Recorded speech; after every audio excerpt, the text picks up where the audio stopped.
Hablar de los presupuestos municipales es hablar de un ejemplo del talante y del diálogo prometido por este alcalde, que sigue convertido en autoritarismo y en un gobierno de espaldas al pueblo. No hay voluntad política de trabajar y consensuar, o por lo menos de escuchar a quienes representamos a los ciudadanos. Se convocó unos días antes a los portavoces para decir cuál es el presupuesto del 2016, no qué aportaciones, ideas, sugerencias o entienden que se pueden incorporar al mismo, modificar o sustituir. Se entregó una serie de tablas como estas, hechas por el alcalde, sin ningún tipo de credibilidad que garantice su legalidad o ajuste documental ni membrete del ayuntamiento. Sus declaraciones posteriores, a raíz de anunciar estos presupuestos, ponen de manifiesto cómo vive en la mentira constante y en la burla al ciudadano. Ejemplos. Una vez se vieron en la comisión informativa y una vez los hemos comprobado desde el propio grupo y hemos tenido acceso a los mismos.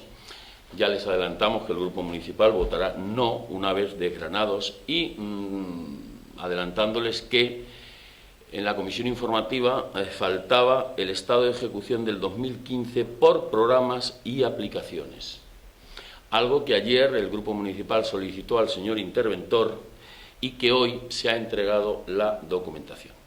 Con esto quiero decir que figuraban los gastos y los ingresos del 2015 generales, es decir, impuestos directos, X. No, nosotros queremos saber el desglose de impuestos directos, los conceptos que recoge, lo que va ingresado individualmente. En personal, tanto. No, nosotros queremos conocer cada área cuánto lleva en personal. Bien, eso se nos ha entregado hoy, con lo cual evidentemente poco se pudo comentar en la comisión informativa. Estos presupuestos no garantizan el cumplimiento de las inversiones de otras administraciones, como advierte el interventor en su informe que leo. En cuanto a las previsiones de derechos relativas a subvenciones finalistas y otras transferencias de las diferentes administraciones públicas, no queda acreditado en algunos casos los compromisos de ingreso de las mismas. Los gastos de personal del presente ejercicio recogidos en el capítulo 1 no parece, dice el informe, que vayan a suponer insuficiencias presupuestarias. Después ya el mismo se vuelve a ratificar en que los programas financiados vía subvenciones a conceder por otras administraciones públicas no podrán ser ejecutados en tanto dichos recursos no sean efectivamente ejecutivos. Esto lo que quiere decir es que no tenemos compromisos en algunos casos reales de que contemos con las subvenciones de otras administraciones para poder llevar a cabo esas inversiones que de momento se han puesto para cuadrar un presupuesto. Hace un año el señor alcalde declaró que en el 2003, cuando él llegó, la deuda era de 23,5 millones. Esto está aquí, declaraciones de él. Y resulta que a ustedes hace unos días, anunciándoles el presupuesto del 2016, dice que eran 15,700, no 23. Recordarles que en este mismo año, en julio, el alcalde dijo que la deuda del ayuntamiento era de 17 millones. Aquí están sus declaraciones. Poner de manifiesto que aquí hay un informe del señor interventor pedido por el anterior grupo municipal, donde decía que la deuda era de 28.057.000 euros, cuando se pidió por el, insisto, anterior grupo municipal en febrero del 2015. En febrero del 2015 el interventor dice que la deuda es 28. Y en julio del 2015 el señor alcalde dice que la deuda era de 17. Siempre se ha hablado de la deuda famosa, y saldrá, como no, del Partido Popular. Miren, vaya por delante, y aquí está la documentación que acredita que el Partido Popular solo tuvo una deuda, un préstamo, una solicitud bancaria de 1.616.000 euros. Y después hubo una de 4,5 millones, que aquí certifica el señor tesorero de entonces, actual también, pero en fecha febrero del 2003, donde deja claro que el Grupo Municipal Popular, entonces gobernando, no había hecho uso de esos 4,5 millones. Esto es un documento del señor tesorero en febrero del 2003. Como comprenderán, estos son evidencias que ponen de manifiesto lo que les dije al principio de la constante mentira. Habla de subvenciones a colectivos sociales y le disminuye el capítulo 4 en 10.000 euros menos. Por ejemplo, en ayudas de emergencia social sobrevenida, de 25.000 que tenía para el 2015, pasa a 15.000. O, por mencionar otro caso, los 2.000 menos que se le concede a Cruz Roja. En su memoria, cuando habla del aumento en el capítulo 1 de personal, no dice lo que motiva, si realmente son las 5 plazas de policías, como decía que iba a ocurrir en el 14 y en el 15, o si van a ser esas plazas de guardias rurales. Nos preguntamos si lo va a cumplir porque no está consignado. Es decir, en el capítulo de personal, en el apartado de policía, no vemos que haya un aumento que haga pensar que van 5 plazas de policías, porque prácticamente en ese área la asignación en personal viene a ser la misma, al menos que esos 5 policías sean a coste cero. En órganos de gobierno se aumentan algo más de 100.000 euros, sin contar la asignación a grupos municipales. Es decir, confirma lo que el señor Patón dijo en su momento: no pretendemos que nadie salga pobre de la política, porque entonces nadie vendría a la política. Y decimos esto porque del presupuesto del 2015, la señora Amparo y la señora Ana Rosa pasan de 27.100 a 35.910 euros para el 2016, un 33% más. La señora Vanessa y el señor Paco Delgado, sus 47.994, más los 16.760 de Manolo López. Y queda un pendiente, que esto nos gustaría que se nos explicara en su momento, ese pendiente de 36.000 euros. ¿Está previsto liberar a alguien y lo queremos adelantar? ¿O por qué lo consignamos? ¿Para cuadrar que gastamos 36 y tenemos que sumar ingresos 36 para que el presupuesto nos cuadre al cierre? Porque sería tan sencillo si ahora mismo no hay nada previsto, el presupuesto sigue sin esta partida y en su momento, si se incluye, se hace una modificación presupuestaria. Total, que los liberados suben sus sueldos del presupuesto del 2015, recalco, del presupuesto del 2015 al 2016. Tenemos que recordarle que la plantilla de personal va por sus tales, sin el consenso, dictamen y acuerdo con la mesa de negociación. También ha llamado la atención cómo suprime la ayuda de 25.000 euros a matrículas universitarias. Quiero recordarles que en su programa electoral decía: seguiremos manteniendo las becas para las matrículas de los estudiantes que lo necesiten, y a la primera de cambio lo quita. Ha suprimido esa asignación. ¿Eso cómo se llama? Después, decirles también sobre lo que hemos visto en el presupuesto: no consta ni una medida para promoción o inversión en Bancentro que no sea el gasto de luz, de personal, que se revierte en las tasas que se cobra a estos establecimientos. Así como en Ferival, ¿dónde está la promesa electoral de hacer un plan de mejora de las zonas comerciales, que también lo recoge su programa electoral? Se dijo que no bajaba el IBI rústico a los agricultores, como pidió el Partido Popular, porque se iba a aumentar la plantilla de guardia rural. Llama la atención que disminuye esa partida, de 79.000 disminuye a 72.000. Hablamos de personal. En el programa electoral figuraba también aquí: nos comprometemos a invertir 400.000 euros en el arreglo y mantenimiento de los caminos rurales. Pues se ve que lo dejará todo para el final, porque lo que era en el 2015 65.000 euros previsto baja a 44.000. Se baja la consignación presupuestaria que tenía el concepto de protección civil, de 48 bajamos a 44. Y por supuesto, cuando se habla de empleo, se esconde o no se dice la verdad, que figura en el presupuesto del 2016 un gasto de 203.000 euros que tenemos que pagar del 2015 de planes de la Diputación. Y esa partida que él ha anunciado de 950.000 euros de planes de la Junta, recordar e insistir que no están concedidos. En festejos aumentamos cerca de 100.000 euros más, y ya les adelanto que va a ser sorprendente las marchas que lleva el cierre del 2015. No encontramos en este programa, en este presupuesto, ninguna propuesta en desarrollo empresarial que invite al optimismo o que ayude a la instalación de empresas o mantenimiento de las actuales. Es más, venía en el 2014 y 2015 en el capítulo de inversión la finalización del pabellón ferial. En el 2016, ¿qué pasa? Lo vamos a dejar conforme está, porque no figura ninguna partida de inversión al respecto. Habla de la creación de empleo de 1.300.000 euros. Aquí nos preguntaríamos si se refiere a los que ya en su momento denunciamos que prometió en el 2014. Figuran los 367.000 euros de subvención de la Casa del Agua. Bien, ya sabemos que hay subvención a la Casa del Agua, que siempre ha puesto en entredicho y ha dudado. Y ya terminando, nos gustaría decirle al alcalde que por qué no figura la creación de planes de empleo locales, como en Puerto Llano, en Ciudad Real, etcétera, Manzanares, si nuestra situación económica, como bien dice, lo permite. Habla de un superávit de 1.900.000 euros cuando se cierre el ejercicio 2016. Nos preguntamos si ese superávit tiene la misma credibilidad que el que ya anunció que iba a tener el 2014, 2015, no está cerrado, de 2.600 y fue 1.100.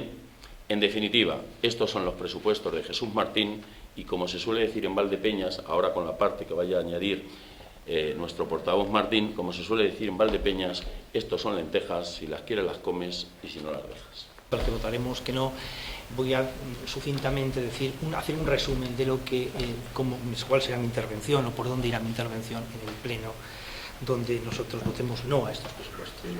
Habría que decir, tal como ha dicho nuestro Antonio, la gentileza del alcalde en relación con los presupuestos del 2016 para con los grupos de la oposición se ha circunscrito a presentar amablemente a los portavoces 15 días antes del Pleno en que se aprobarán su propuesta de presupuestos.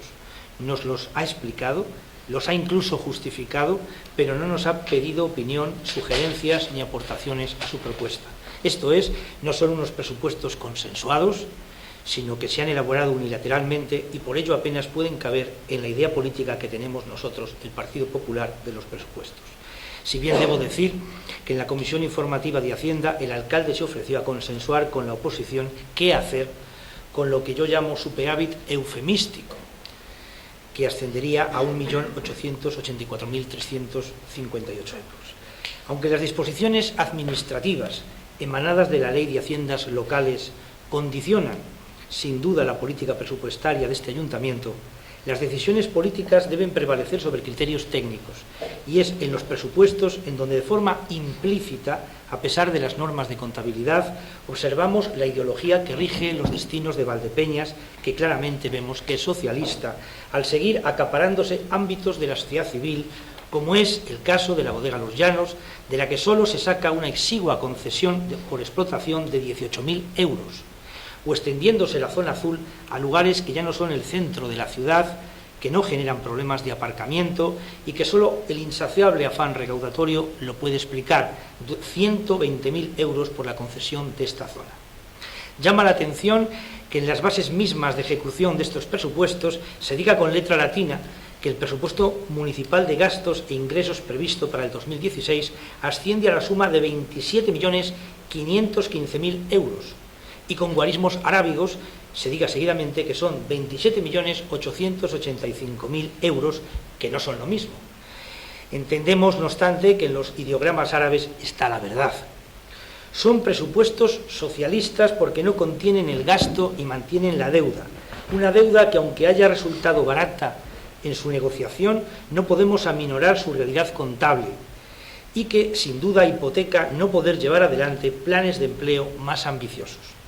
Aunque a los ojos optimistas del primer edil la deuda es perfectamente asumible, una deuda que supone la absorción de un 11,76% de todos los recursos municipales, una deuda que obliga a encararla con 3.100.000 euros anuales, qué bien, sin embargo, hubiera venido a Valdepeñas hoy no afrontarla y usar tan enorme montante en planes de empleo, socorrer las urgencias de familias necesitadas e incentivar con múltiples ayudas la urdimbre económica que constituye nuestra sociedad civil en el ámbito económico y de creación de riqueza, aparte de poder aumentar las ayudas a domicilio.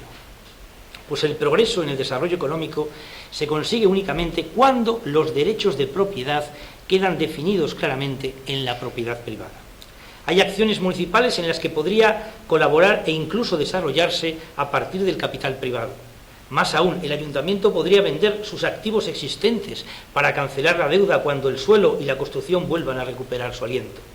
Pero lejos de adelgazar su patrimonio en bien de la sociedad civil, lo quiere incrementar manteniendo una partida para adquisición de más suelo de 200.000 euros. Como liberales consideramos que es en la sociedad civil en la que deben estar los propietarios de los bienes y que la administración pública debe poseer solo aquellos bienes y recursos con los que poder cumplir los fines que la sociedad civil le demanda y exige. Aunque saludamos con sincera alegría el esfuerzo presupuestario para los planes de empleo, tenemos que votar no a unos presupuestos merced a los que el Ayuntamiento sigue siendo el protagonista voraz de la vida económica de Valdepeñas, en vez de ser el principal incentivador de la actividad económica y de su desarrollo.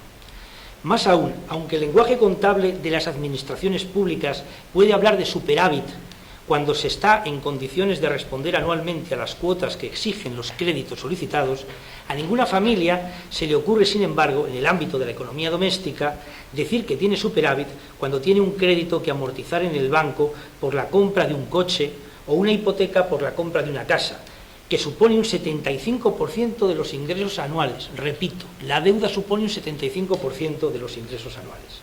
No digo yo que los créditos no hayan sido solicitados por necesidades perentorias o para mejorar la ciudad en su conjunto desde distintos puntos de vista. En eso no entramos nosotros en este momento. Lo que decimos es que es un superávit eufemístico, aquel superávit que lo es solo porque es capaz de responder a las tremendas cuotas anuales que exige la deuda y que esquilman otras partidas como son las sociales. Y como liberales, nos es muy preocupante el pensamiento político que define la salud financiera de un ente público por su capacidad de endeudamiento, pues podría ser un indicador del inconsciente político que toma la deuda como el motor que hace posible las grandes empresas municipales. Es verdad que tener posibilidad de crédito es la mejor calificación de un ente público, pero es mucho mejor no usarlo. Este ayuntamiento nos resulta carísimo en relación con el porcentaje de presupuesto que necesita para su sola supervivencia. El 40% de millones de los casi 28 que gestiona, cuando de cada 10 euros se necesitan para su supervivencia 4, con lo que la falta de pulmón a la hora de afrontar las grandes ayudas que la sociedad civil demanda es evidente. A pesar de su inmenso patrimonio inmobiliario y de suelo, solo recibe unos ingresos patrimoniales de 582.619 euros, lo que supone solo un 2,20% de los ingresos corrientes, 20.000 euros menos que el año anterior. Es evidente que sobran las inversiones patrimoniales cuando tampoco se saca de ellas, y en algunos casos pueden entrar en competencia con las empresas de la sociedad civil, o sencillamente se infrautilizan o están cerradas. Alguna política como la deportiva resulta tan cara que podría becarse a todos los niños de Valdepeñas para que se matriculasen en empresas privadas deportivas y aún se ahorraría dinero. Aprovecho para decir también que respecto a las actividades culturales y deportivas subvencionadas, que las entidades, organismos o particulares beneficiarios se comprometen, en su caso, a organizar al menos 2 competiciones, certámenes o actos al año, cuando así lo indique el ayuntamiento y en la forma y fechas que éste determine. Estaremos vigilantes en este tema. Por el contrario, nos llama la atención el poco dinero que se dedica a las adquisiciones bibliográficas, 20.000 euros, y nos parecen extraños los 37.000 euros presupuestados de entrada en cuadros. Hay gastos como el de la UNED, lo suficientemente importantes que, con independencia de pertenecer a su patronato, deberían ser exigidos a las autoridades educativas. La UNED es una de las grandes instituciones de Valdepeñas, gracias a la cual la ciudad ha florecido y subrayado su renombre en la comarca, aparte de aumentar el nivel educativo y la posibilidad de encontrar trabajos de calidad sus egresados. Pero creemos que debe subvencionarse fundamentalmente, además de por las matrículas de los estudiantes, por las autoridades educativas, tanto de carácter autonómico como de carácter estatal. Pues si bien el ayuntamiento debe exigir no solo su continuidad y continua mejora celosamente, no tiene obligación de su dotación. Esto es, si la UNED pudiera sobrevivir sin el ayuntamiento y con las aportaciones de otras administraciones a las que concierne más directamente el tema de la educación superior, el ayuntamiento debería dejar de aportar recursos a esta emblemática institución absolutamente fundamental de Valdepeñas. Y con ello se acabaría la incertidumbre ante el futuro y precariedad de este magnífico centro asociado, Lorenzo Luzuriaga. Llama la atención que entre las distintas infraestructuras realizadas en Valdepeñas figuren algunas como las del pabellón del IES Francisco Nieva, que fuera solicitado por la dirección del centro a la Consejería de Educación, pilotada entonces por el ilustrísimo señor don José Valverde Serrano, y que no fueran gestionadas por el Ayuntamiento, si bien en su última fase la Corporación Municipal exigió unánimemente al gobierno de la señora Cospedal el remate de tan problemática obra, llena de abstrusidades durante 5 largos años.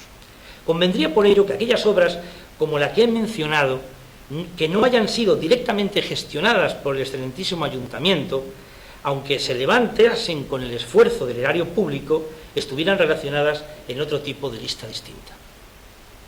Nos llama también la atención el capítulo de la plantilla de personal fijo para el año 2016, pues no debería haberse mencionado la adscripción o simpatía política de las personas que a la sazón ocupan 2 plazas amortizadas para el año 2016, una de delineante responsable y otra de operario en los servicios múltiples punto limpio, dejándose caer que los grupos de oposición nos oponemos a esta medida por el interés personal de quienes les afecta y que nuestra ideología se amolda como un guante a los intereses de nuestros simpatizantes.